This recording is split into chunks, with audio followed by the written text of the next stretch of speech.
mahasiswa Indonesia, kembali lagi di podcast Louder and Louder.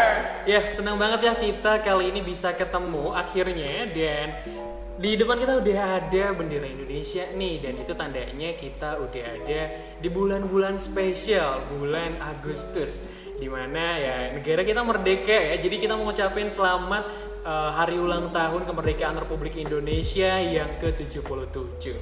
Ya, ngomongin tentang kemerdekaan, ngomongin tentang negara nih, ada sesuatu hal atau mungkin banyak hal yang perlu kita benahi bersama. Salah satunya adalah di bidang pendidikan. Nah, sebagai mahasiswa nih yang kaitannya erat ya, kalian kan mahasiswa nih, terus pasti juga nggak asing dengan yang namanya pendidikan.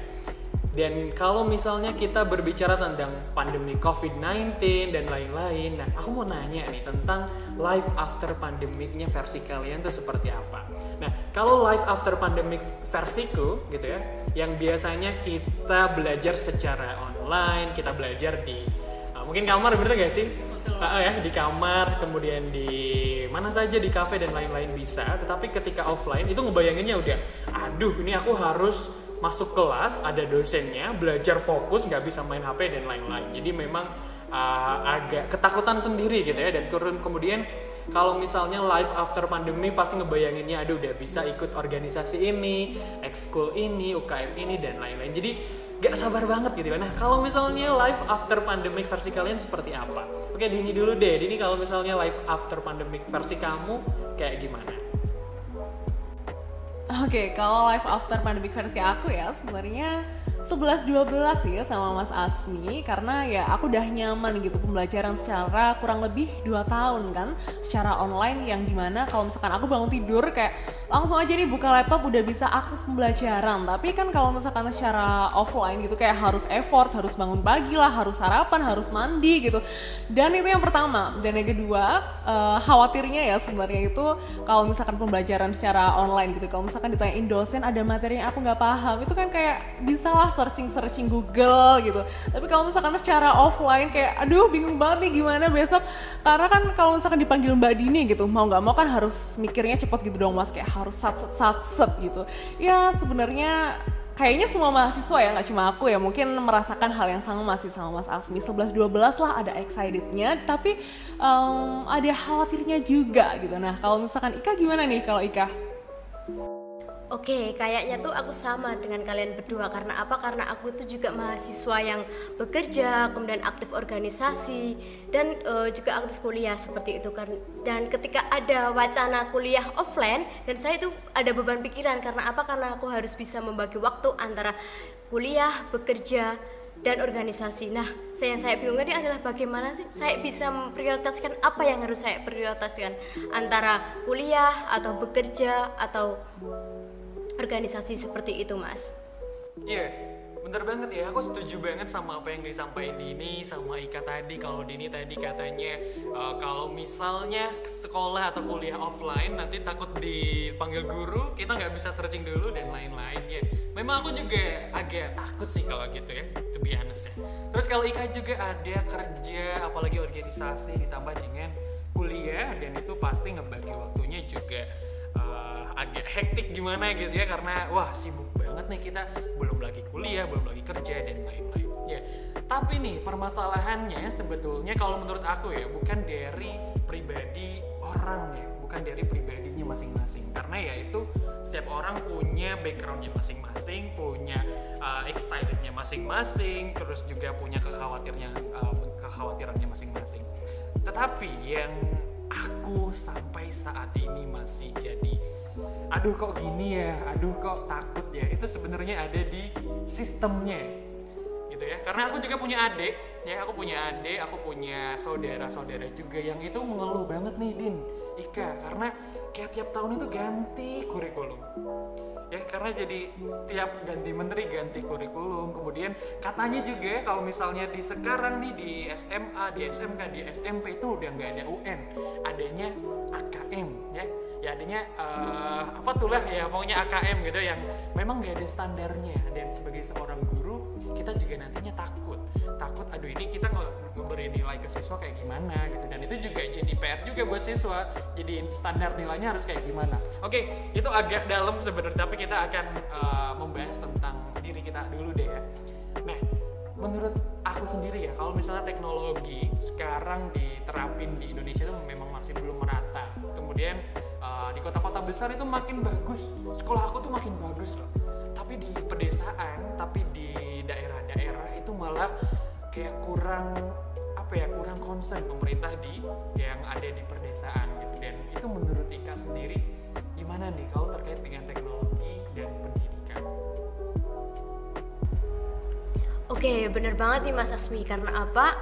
Karena di pendidikan di Indonesia itu, apalagi teknologinya itu bisa dikatakan kurang ya. Artinya apa? Karena inovasi yang selama ini sebenarnya teknologi itu ada, tetapi disepelekan atau dianggap tidak penting. Nah, ketika pandemi itu datang dan semua orang harus mau tidak mau harus menggunakan teknologi itu untuk bertahan atau survive pada keadaan itu. Nah, kemudian untuk di pendidikan, pemerintah itu mengeluarkan kebijakan yaitu pembelajaran daring. Pembelajaran daring itu adalah pembelajaran inovasi yang dikaitkan dengan teknologi internet.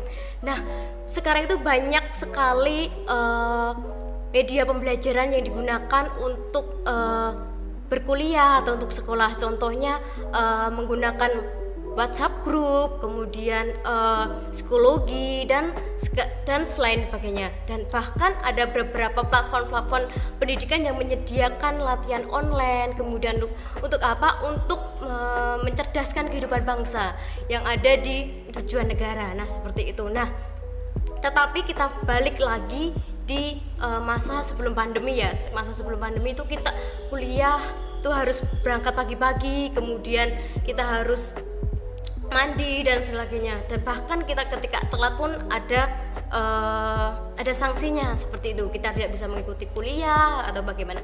Nah, ketika ada hadirnya teknologi ini kita bisa dimudahkan. Artinya apa? Kita bisa kuliah di rumah sambil bekerja, bisa sambil bekerja juga, kemudian dan bisa disambi dengan kegiatan-kegiatan yang lain, tentunya yang tidak mengganggu kuliah. Nah, seperti itu. Untuk teknologi menurut Mbak Dini itu gimana? Sebenarnya aku setuju sih sama Ika kalau pendidikan dan teknologi itu adalah dua hal yang nggak bisa dipisahkan, karena kalau misalkan kita bisa memanfaatkan teknologi sebaik mungkin, pastinya kan pendidikan itu bisa maju, bisa lebih maksimal gitu, karena dengan teknologi kita bisa mengakses informasi dan materi-materi yang sebenarnya nggak disampaikan dosen gitu, materi yang lebih luas. Tapi sayangnya nih Mas Asmi, kalau secara saat pembelajaran online kala itu ya, waktu itu kan menggunakan aplikasi yang namanya Zoom. Nah, Zoom ini menggunakan kuota yang cukup banyak gitu. Misalkan kayak Zoom 1 jam aja udah kuotanya udah setengah giga gitu. Dan aku di rumah ini nggak pakai wifi gitu Mas. Jadi rasanya kayak, aduh gimana sih ini kuota kok cepet banget habis, baru beli kemarin masa udah habis lagi. Nah, sebenarnya itu udah tercover sih sama program pemerintah yang waktu itu ada pemberian kuota. Tapi tuh rasanya kayak cuma berlangsung beberapa bulan gitu, dan bulan selanjutnya nggak ada lagi. Jadi kayak aku bingung gitu, gimana sih ini, aduh mana kuota boros banget gitu kan. Ya sebenarnya itulah mungkin suka duka di masa pandemi kala itu, dan bersyukur sih karena sekarang udah mulai pulih kembali dan kita juga bisa hybrid ya, pertemuannya sudah mulai aktif di kampus gitu. Tapi ya untuk sekarang ini gitu, problemnya adalah karena harus ya cari kos, harus datang kuliah ke kampus gitu sih. Iya, kalau Dini ngomongin tentang kuota internet, saya jadi ingat juga ya pengalaman dulu, memang hanya sebulan kita di data, kemudian kita dapat kuota internetnya juga cuman sebulan aja, dan mungkin aku terbantu karena di kosku ada wifi. Nah, tapi yang jadi pertanyaanku nanti kalau misalnya kuliah offline, itu apakah aku bakal hemat kuota atau enggak? Bener gak sih? Karena memang ketika daring ini kebutuhan akan kuota internet ini jadi kebutuhan pokok lah, ibaratnya jadi kebutuhan pokok. Nah, life after pandemiku nanti apakah aku jadi hemat kuota atau enggak? Bisa dijadiin penelitian gak sih ya nanti? Aduh, ini pengaruh kuota ketika online ataupun enggak itu seperti apa? Nah, tapi kalau kita balik lagi yang ngomongin tentang online, ini berdasarkan penelitian dari jurnal PPNI itu menunjukkan bahwa tahu nggak, ada 82% mahasiswa itu udah nyaman online. Dan ya bisa dibayangin lah kalau misalnya kita udah terlalu nyaman, kayaknya kita susah juga buat lepas dari sesuatu. Jadi ya harapannya mungkin semua mahasiswa di sini udah siap, udah mempersiapkan dirinya untuk menyongsong kehidupan setelah pandemi akan seperti apa. Karena ini juga adalah impian kita bersama gak sih? Karena dari awal juga kita udah pengen nih ketemu sama dosen, pengen nih berinteraksi sama teman-teman, pengen nih jajan di kantin sekolah mungkin ya. Jadi ya kita terima aja karena memang ini sudah waktunya kita untuk bangkit. Ini sudah waktunya kita untuk keluar ya, untuk pulih kembali, untuk menjalani aktivitas seperti biasa. Nah, jadi Dini, Ika, aku mau nanya untuk yang terakhir kali nih. Menurut kalian seberapa siap sih kalian menjalani kehidupan setelah pandemi ini untuk menghadapi life after pandemi ini?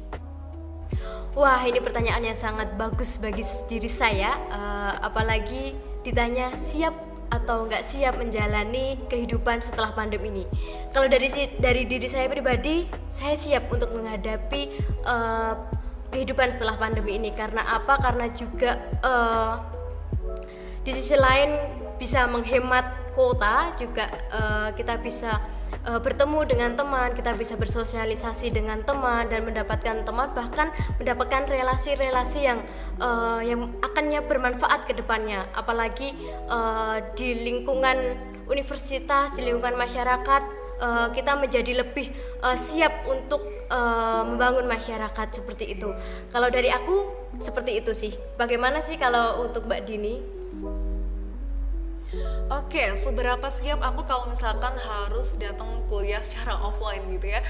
Ya sebenarnya seberapa siap sih aku bisa bilang ke diri aku sendiri tuh nggak siap gitu, karena aku secara adalah anak perantauan yang kalau misalkan kuliah secara offline itu aku harus jauh dari orang tua dan rasanya tuh sedih banget gitu. Tapi kan ya gimana lagi, seberapa siap kita tetap harus siap, kita tetap harus keluar dari zona nyaman. Dan ya sebenarnya kita bisa berharap bahwa kalau misalkan kita kuliah offline, materi yang diberikan oleh dosen gitu bisa lebih terserap ke otak, bisa lebih masuk. Dan ya semoga dengan new normal ini, dengan kehidupan yang baru setelah pandemi, semuanya khususnya di dunia pendidikan itu bisa lebih baik lagi, bercermin dari pandemi yang saat ini sedang dalam proses pemulihan.